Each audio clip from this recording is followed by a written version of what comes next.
করলো, ও কার কি ক্ষতি করিল। আমার সন্দেহ এখন সবাইরে লাগে, বেশি লাগে আমার হাইকমান্ডে।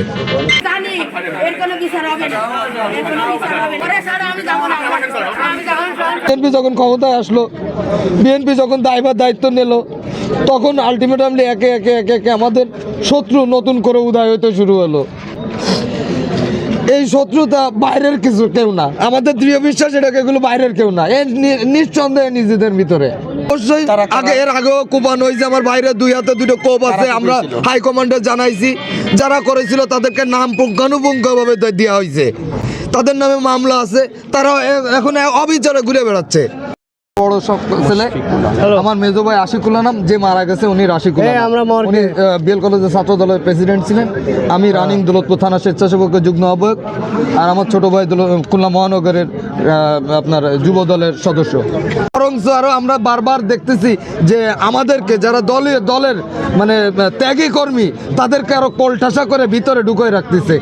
কেন বা কি স্বার্থে, এটা আসলে আমরা এখনো খোলাসা হইতে পারিনি। সে ব্যবসা করতো এবং রাজনীতি করতো। হ্যাঁ, বিয়ে করছে এই বেশি দিন না, অল্প দিন। এটা ভালোভাবে নিতে পারছি না আমরা। আমি দৌলতপুর থানা বিএনপি সাবেক সাংগঠনিক সম্পাদক।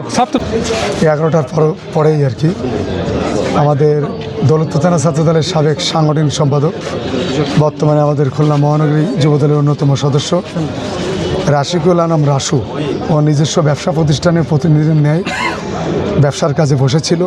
এটা হলো দেয়ানা, আপনারা জানেন কল্পতরু মাঠের সংলগ্ন ব্যবসা প্রতিষ্ঠান।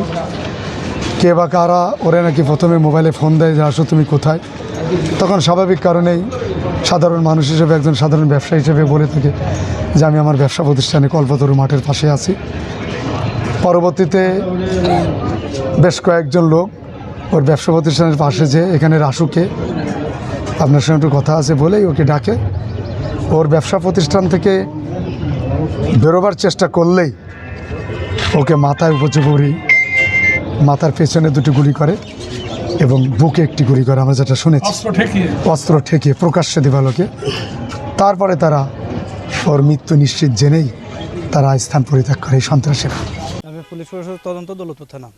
আমরা 11:50-এর দিকে একটা নিউজ শুনি যে কল্পতরু মাঠের জায়গায় একটা গুলি হয়েছে, শুটিং অ্যাক্সিডেন্ট হয়েছে। পরে আমরা এই জায়গায় আসছি, আসার পরে দেখি ভিকটিম যে তাকে হাসপাতালে নিয়ে গেছে। পরে আমরা এসে কর্ডন করে আমরা পরবর্তী সিআইডি টিমকে, বালুর ব্যবসা, ইট বালুর ব্যবসা করে।